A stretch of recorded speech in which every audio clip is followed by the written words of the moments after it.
Hola, ¿cómo están? En este video vamos a hablar de cómo podemos acompañar el desarrollo de nuestros hijos. En otras ocasiones hemos hablado sobre cómo nuestra generación siempre ha estado muy preocupada de leer, de informarse, de estudiar sobre crianza, sobre nuevas formas de maternar. Y por lo tanto, muchas veces quedamos en esa teoría y no sabemos cómo aplicar a la realidad porque no calza con cómo son nuestros hijos. Entonces, se vuelve muy necesario conocer a nuestro hijo y entender sus necesidades. Y para eso tenemos que observar. Y no solamente nos tenemos que fijar en el desarrollo del niño o la capacidad que tenga el niño, sino que también en el ambiente en que se mueve ese niño. Por ejemplo, no es lo mismo un niño que la mamá puede estar tiempo completo con él en todo su desarrollo versus una mamá que trabaja o que tiene que ir al jardín o que se queda con la abuela o que trabaja con la mamá y está en el coche mucho tiempo. Eso siempre va a depender del ambiente en el que esté el niño.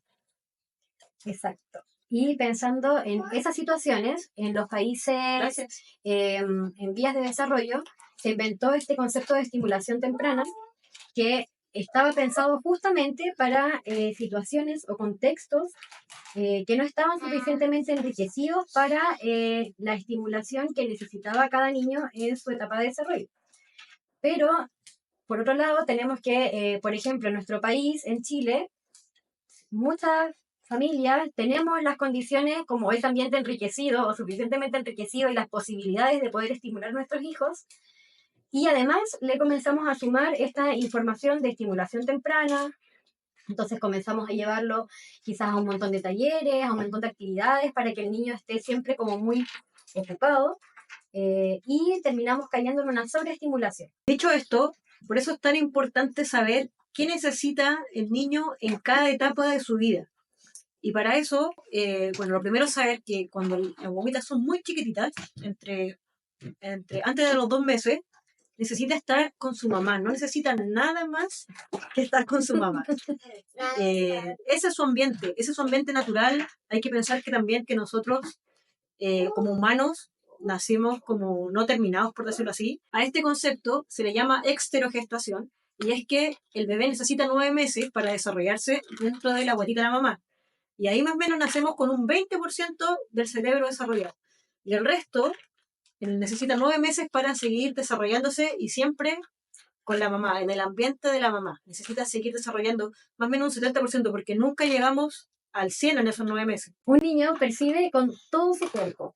Por lo tanto, todo le va a permitir aprender, incorporar conocimientos y desarrollar sus capacidades. Tanto el movimiento como el tacto, el habla, la propiocepción, la interocepción, etcétera. Todo eso son herramientas que tiene el niño para aprender y desarrollarse. Por lo tanto, es fundamental la manera en que ese niño va a ser tocado, va a ser mirado, cómo le hablan. Todo eso va a construir su identidad y la forma en que él mismo se habita. Entonces, ¿cómo lo llevamos esto como a algo más concreto, como que necesita un bebé de menos de 2 meses? Es hablarle, comentarle todo. Bueno, no solamente 2 meses, siempre durante toda su infancia, es tratarlo como si entendiera todo, ir contándole. No sé, cuando lo van a llevar a las vacunas, explicarle, anticiparle antes, aunque tú creas que no entiende, de alguna forma sí te está entendiendo. Anticiparle que vamos a ir, que la van a vacunar, que le va a doler un poco, que la mamá va a estar contigo, y así con todo. Vamos a salir de paseo, vamos a ir a tal parte, te estoy vistiendo, te estoy poniendo, te voy a cambiar el pañal, te estoy poniendo la ropa. Todo eso suma, aunque uno crea que el bebé no te está entendiendo, es sumamente importante para su desarrollo escucharte, saber el lenguaje, tratarlo con amor. Respecto de los cuidados, se habla de que es la ciencia de los pequeños detalles. Entonces, en cada detalle, tú estás favoreciendo y estimulando aquello que el niño necesita. Por eso, como decía la Ale, es tan importante que estos cuidados se realicen de manera respetuosa y amorosa. Durante los 3 primeros años de vida, el cerebro está completamente abierto y dispuesto a todas las posibilidades. Aquí aparece este concepto de neuroplasticidad. Las neurociencias nos han entregado toda esta información tan valiosa. Este periodo de 3 años de vida es un periodo sensible y es una ventana en la cual el cerebro tiene la mayor capacidad para recibir información y para desarrollar. Y esto llevado a una forma más concreta es que si es que hiciste o pensaste que hiciste algo mal con un bebé, se puede recuperar. Se puede recuperar por esta neuroplasticidad.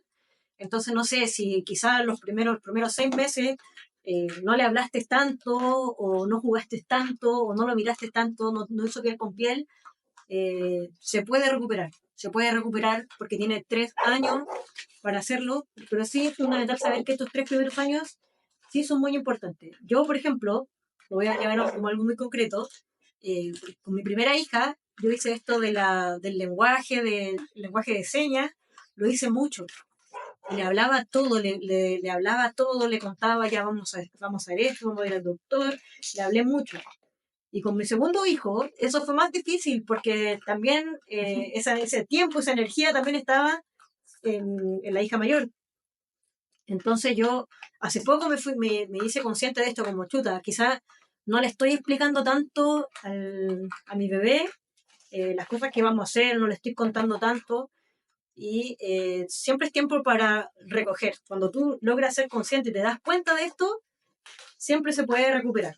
Entonces ahora yo empecé a contarle, a decirle, a hablarle todo lo que vamos a hacer, explicarle las cosas. Y yo sé que eso, por muy pequeño que sea un detallito, detallito, sí va a hacer la diferencia para más grande. Y te vamos a compartir un tip bien interesante que puede ser una brújula a la hora de conocer a nuestros hijos y que nos va a ir ayudando a identificar sus necesidades. Y esta brújula es la observación.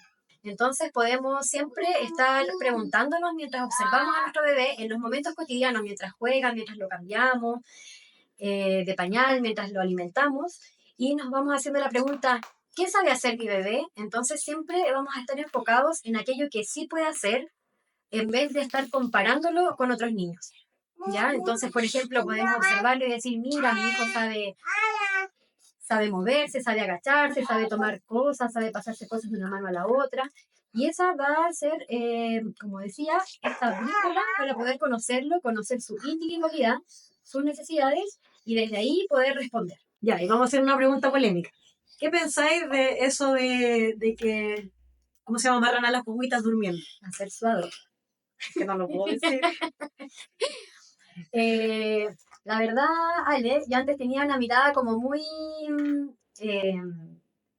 rígida al respecto, porque como yo a mi segunda hija la eduqué en base al pensamiento y al enfoque piqueriano, que promueve la autonomía y la libertad de movimiento, yo consideraba que no había que hacerlo, ¿ya? Por lo tanto, a mi hija mayor siempre la acosté tapadita hasta debajo de las axilas o con un saquito de dormir, porque ella así estaba bien. Pero mi hijo pequeño, este que está aquí, estuvo hospitalizado 7 días cuando nació. Y justamente lo que él le faltó durante esos 7 días era esta contención de estar en el cuerpo de mamá, ¿cierto? De estar siempre como contenido y cobijado. Por lo tanto, cuando llegamos a la casa con él, yo podía observar que él era un niño que estaba siempre muy nervioso, ya que escuchaba un ruido y saltaba. Y en la clínica nos enseñaron una técnica para darle contención, que era mucho más útil para él en su caso. Y por lo tanto sentí, cuando ya estaba en casa, que él necesitaba dormir enrolladito y lo más apretadito posible. Entonces ahí nos damos cuenta que finalmente ningún método es como 100% mejor que el otro, sino que siempre va a estar eh, relacionado a la necesidad de ese bebé y al contexto que le rodea, que en este caso era un niño que había estado hospitalizado y que por lo tanto todos los estímulos que había recibido desde su nacimiento eran invasivos y él solo necesitaba sentirse siempre muy contenido. Mientras te estás escuchando, siento que uno no tiene que encerrarse a una ideología de crianza o a algún método por ejemplo, no sé, eso del baby led weaning, que es de la alimentación, o si es que es al cuidado, y todas estas discusiones de que qué es mejor para los niños, al final no hay algo mejor, es algo mejor para tu hijo. Y ahí entra el conocimiento de tu bebé, su desarrollo, Y su contexto. su contexto, no compararlo. Siempre la mamá va a saber qué es lo mejor para su hijo. Y otra cosa que me queda es, mientras tú estés tranquila con lo que estás haciendo, el bebé va a estar bien.